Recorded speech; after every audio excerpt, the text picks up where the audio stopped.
हम भी योग्य हैं, हमें भी ब्रिज कोर्स करा के टीजीटी पीजीटी एलटी में शामिल करिए। मैं आपको 2 मिनट रुकना चाहूंगी। दरअसल जो बीएड के अभ्यर्थी इको गार्डन में प्रदर्शन कर रहे हैं, एक बार उनकी भी तस्वीरें दिखा दे, वो क्या कुछ मांग सरकार से लगातार कर रहे हैं, क्योंकि बड़ी संख्या में प्रदर्शनकारी इस वक्त मौजूद है। देखिए, आप लगातार प्रदर्शन कर रहे हैं सुप्रीम कोर्ट के फैसले के खिलाफ। सरकार से क्या मांग है आपकी, और इस फैसले को कैसे देख रहे हैं आप सुप्रीम कोर्ट के? जी, हमारा सरकार से यही मानना है कि सरकार 20 का रास्ता निकाले, प्राइमरी में हम लोगों को रखने का काम करे, और किस माध्यम से सरकार को रखना है, एक ऐसा माध्यम लाए जो सभी बीएड धारक छात्रों को उस नियम से, कानून से सबको राहत मिले और सबको उसमें शिक्षक बनने का मौका मिले। हमारे साथ में बहुत सारे बीएड छात्र धारक हैं, आप देख सकते हैं लाइव, देखिए कितने हजारों की संख्या में छात्र आए हुए हैं जो यहाँ पे उपस्थित हैं और अपनी अपनी बात रख रहे हैं। ठीक है, बिल्कुल। देखिए, आपने सही कहा कि एक बीच का रास्ता निकालना बहुत जरूरी है, क्योंकि आज की जो मौजूदा तस्वीरें हैं वो कहीं ना कहीं एक ही परिवार के दो भाई ऐसा लग रहा है आपस में लड़ रहे हैं, चाहे वो अगर हम बीएड की बात करें या बीटीसी की बात करें। लेकिन देखिए, सरकार कह रही है कि अगर हम बात करें तो जो बीएड के बच्चे हैं, जो बीएड के अभ्यर्थी हैं, उनका दायरा बहुत बड़ा है, तो वो कहीं और जाके अप्लाई करें, ये सरकार कह रही है। नहीं, ठीक है, हम ये एक ही परिवार के दोनों बच्चे हैं, ये बात सच है, हम लोग एक ही परिवार के बच्चे हैं। लेकिन कुछ समय पहले सरकार और एनसीटी ने मिल करके ये कहा था कि ये बच्चे हमारे एक समान हैं, हम सबको एक सही जगह पर कार्य करने का मौका दे रहे हैं। तो सभी बच्चों ने, किसी ने बीएड किया, किसी ने बीटीसी कर लिया, ठीक है। और अब ये क्या है, एक परिवार को तोड़ रहे हैं आप, ये कहाँ का न्याय है?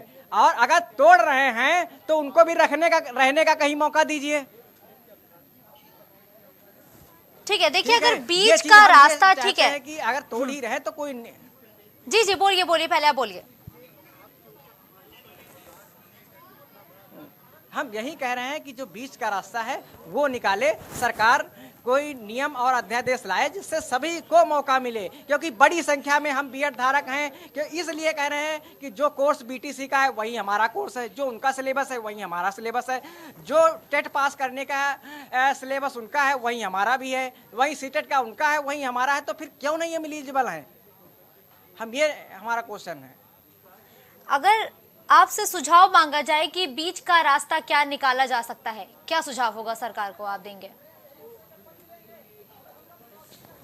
हमारा बीच का रास्ता सुझाव सरकार को यही है कि अगर वो मानती है कि बीएड धारक प्राइमरी के एलिजिबल नहीं है, अगर सरकार या एनसीटी कोई भी मानता है, तो बीच का रास्ता है हम लोगों से कोई ऐसा कोर्स करवा ले, 6 महीने का, 1 साल का बीएड धारकों से कोर्स करवा ले, हम वो कोर्स करने के लिए तैयार हैं, ठीक है। लेकिन हमको मौका दे। एक सरकार ने कुछ समय पहले जो 18 में उन्होंने शामिल किया था, तो एक नाम आया था ब्रिज कोर्स का, ठीक है। ब्रिज कोर्स नामक कोर्स करवा लीजिए, हम उसको करने के लिए, देने के लिए तैयार हैं, ठीक है। हमारे 2018 में शामिल किया था, ठीक, और तब जाकर यही हमारा बीच का रास्ता हम कहेंगे। ठीक है, देखिए, लगातार 2018 के बाद भी कई ऐसे बच्चे होंगे जिन्होंने, जाहिर सी बात है कि बीएड किया होगा इस नोटिफिकेशन के आने के बाद। अब देखिए, सरकार कह रही है कि ठीक है, हम देखते हैं क्या बीच का रास्ता हो सकता है, लेकिन फिलहाल जो सुप्रीम कोर्ट है उसका फैसला भी आप जानते हैं, क्या फैसला आपके पक्ष में नहीं है। आगे का रास्ता आपका क्या होगा? कितने दिनों तक आप ये प्रदर्शन अब जारी रखेंगे?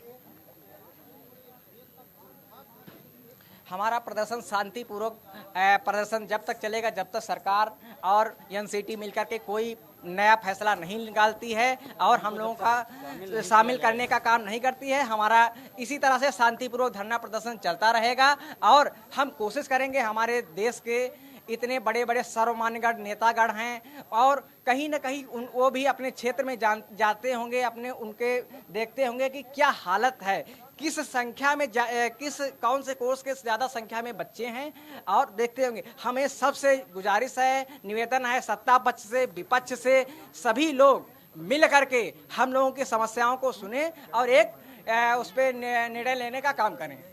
देखिए ठीक है, ये तो रही। आज हम चर्चा कर रहे हैं सुप्रीम कोर्ट के फैसले की, जिसमें 2018 में जारी किए गए नोटिफिकेशन को रद्द किया गया है।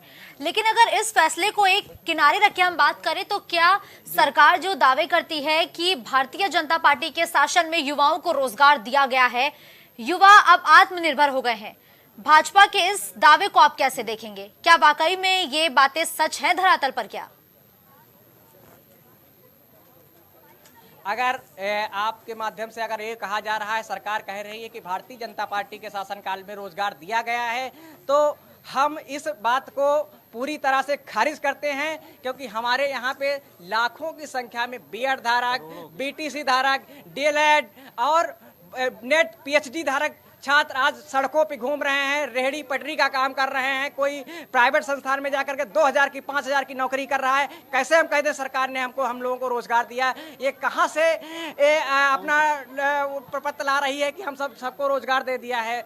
हम तो नहीं इसको मानेंगे। बाकी आप मीडिया हैं, आप लोग हैं, जैसा आप समझें आप बताइए। हम तो यही कहेंगे कि हम लोग बेरोजगार हैं, हमारे साथ में बहुत सारे लाखों हजारों विद्यार्थी सभी बेरोजगार हैं। सभी ने एक हाई लेवल की बीटेक तक के छात्र, यहाँ तक बीटेक तक के छात्र और बीबीए एमबीए के छात्र आज सड़कों पर घूम रहे हैं। कोई प्रोजेक्ट नहीं है जो सरकार ऐसा कोई प्रोजेक्ट लाए जो कि सबको रोजगार दे, नौकरी दे। कोई शिक्षा के प्रति ऐसा प्रोजेक्ट लाए कि जो बीएड और बीटीसी धारक हैं उसमें काम करें।